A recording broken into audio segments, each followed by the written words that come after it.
Some wins feel better than others. They just do. Bukayo, is that as good as it gets? Nah, it's unbelievable, man. Late winners, nothing better in football, so speechless, man. I'm so happy. So what were that sort of last 20 minutes like for you? Because obviously, coming back from injury, you're on the bench by that point. Yeah, it's tough, you know, when you're on the bench and you can't control and affect the game, but, you know, when you have guys like this guy, you know, he's a big threat, and obviously big Gabby as well. A big sip of water there. You know, like I was saying, you know, I have big trust in my teammates, and, you know, we got the win today, so happy days. Go on then, Mikel. Give us an insight into your emotions, scoring and then obviously winning it late on. Yeah, I mean, as Bukayo says, it's unbelievable to win these kind of games. Late winners are the best, but obviously from my perspective, it's even greater. Like, coming back here is always big for me, big memories, amazing place in my life.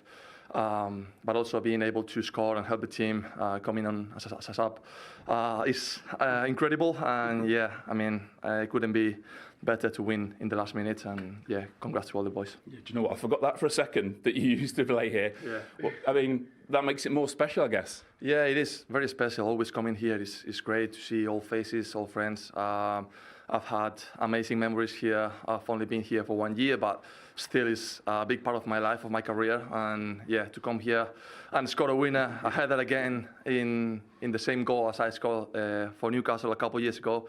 It's magical.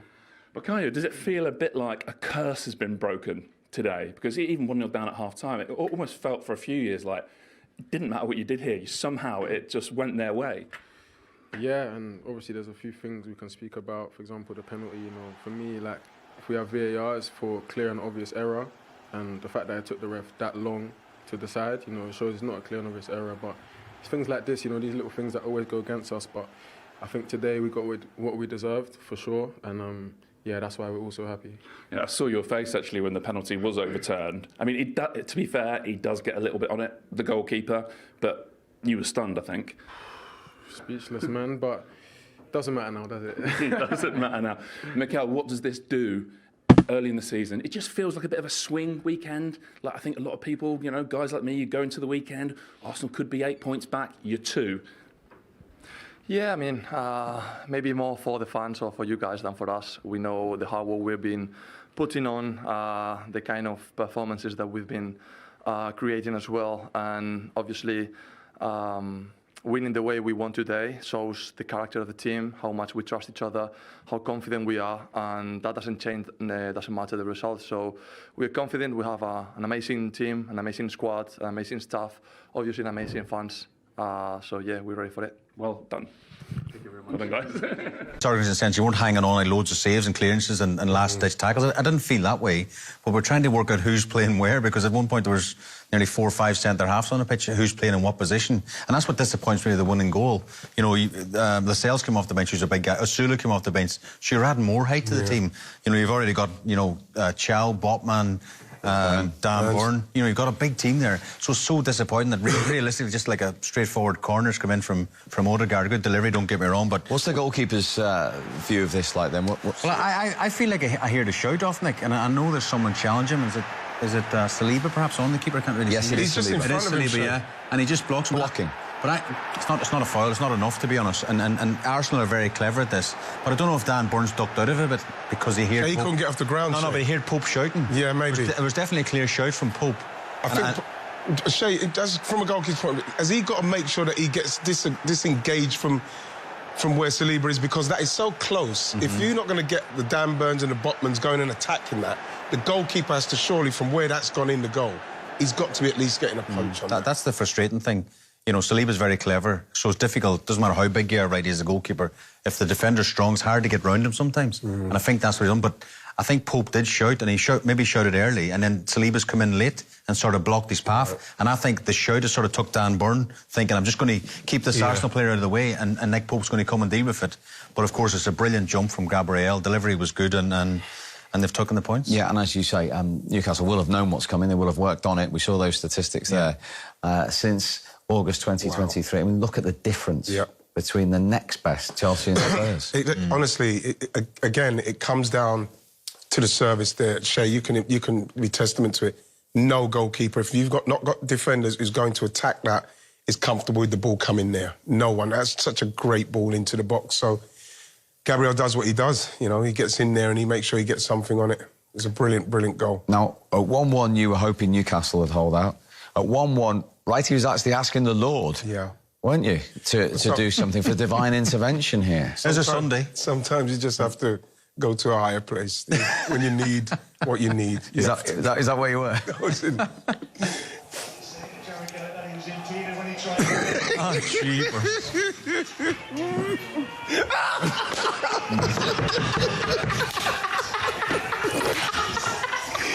Oh, so...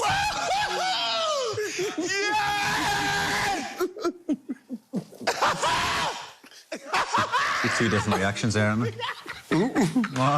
I'm so sorry, everybody at home. I'm so sorry. We have to win this! We knew that.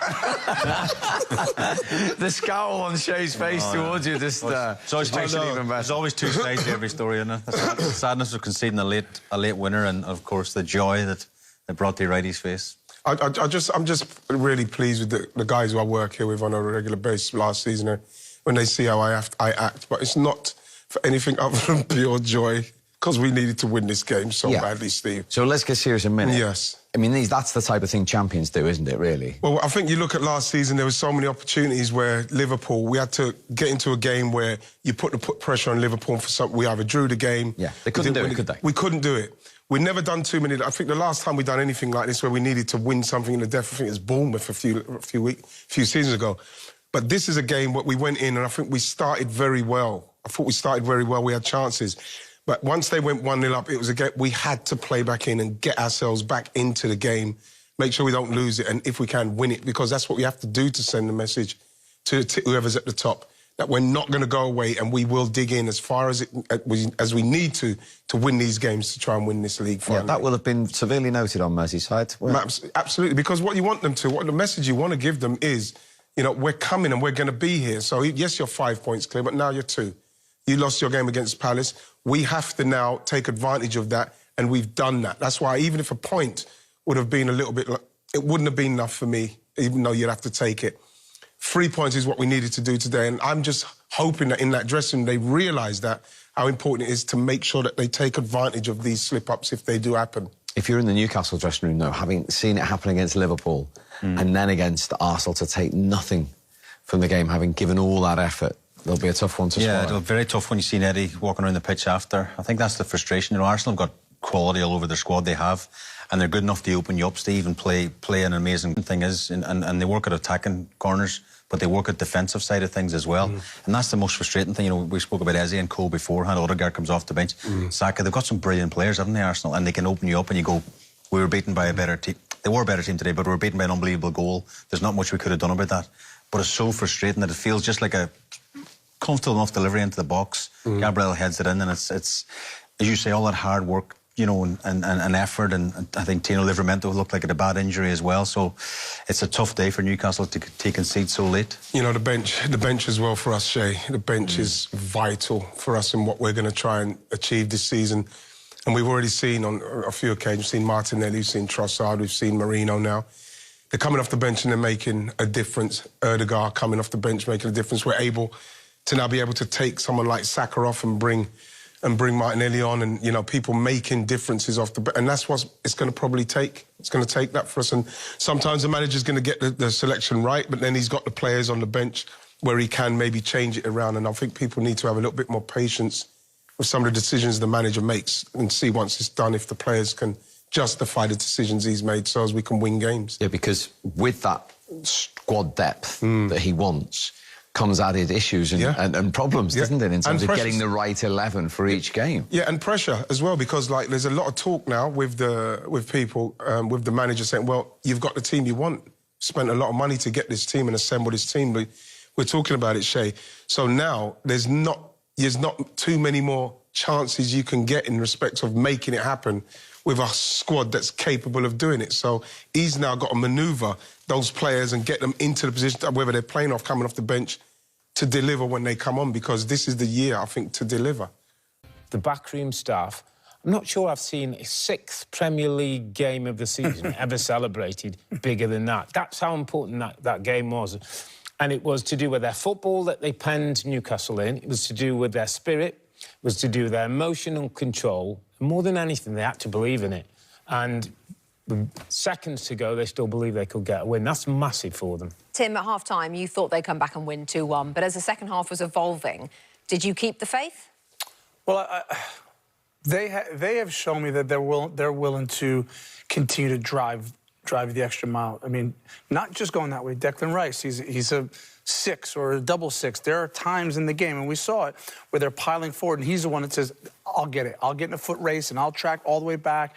So they do that as a group. And look, Mikel Merino, there's something about this guy. He's not really a striker. He's not a classy stroke it around the park midfielder. He just has a knack for getting in the right places, and he shows that every time that the manager puts him on the field. To your point back, so about, you know, did we believe as the game's going? I think the most was like, I'm not an Arsenal player, I'm not an Arsenal fan. It doesn't really matter what we think. If that group in there, if they'll be in the dressing room now and they'll believe, and that will give them another reason to believe. And this was a big kind of what-if game for Arsenal. What if they don't get the job done? Are they really in a title race? They've shown that they're going to push and they're going to go as far as they can. Do you think it could be a turning point for them, that today? Yeah. The way it happened as much as anything else, Tim? I think so. I also think that as much as we're all probably on the outside, like, wanting this Arsenal team to go full throttle from the beginning of the game all the time, I just don't think that's who they are. That is who they are. There's enough quality in the end and enough belief to have to grind out results when they need to and play well in other games. So I think they've always had that belief. I'm not sure if it's a turning point per se, but they're certainly have Liverpool in their sights. A word for Newcastle United, who've had a couple of moments this season, tough ones. I can think about the one against Liverpool and then today.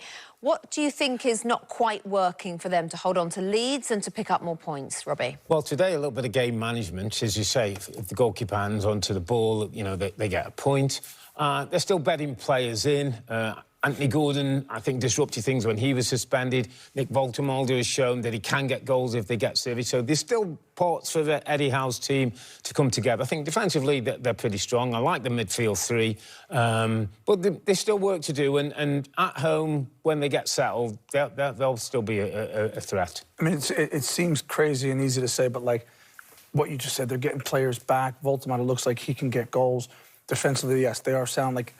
They sit 15th. I think when we're here in May talking about Newcastle, they're up in 6th or 7th place. Yeah, Newcastle United sitting, as you say, in 15th right now. Arsenal up to 2nd. Let's take you back to... Right then, fasten your seatbelts. Newcastle 1-0. Lots to get through. But 13 minutes in, Arsenal awarded an on-field penalty. This back pass from Jacob Murphy. Luckily, we have a striker and a goalkeeper with us. So, striker, go first. Clear penalty for you? For me, I'm probably giving that. I can't see any clear and obvious in that, to be honest, in respects of, you know, like, he's through here, Steve. The keeper's, he's not coming to tackle him. He's coming to try and block the ball. He's going to try and flick over him. Look, he's not aiming to try and tackle him. The ball's hit him, you know? Look, he's just trying to plant his foot. He's not trying to tackle. He's totally impeded him. Which was the referee's on-field interpretation at the time. Yes, they shouldn't have overturned that. He's not trying to tackle him. The ball's over there. He's just trying to put his foot down. So annoying. A reminder what they said on-field after the VAR, the referee overturned the original decision of penalty to Arsenal. The announcement, after review, the Newcastle goalkeeper plays the ball and there is no foul.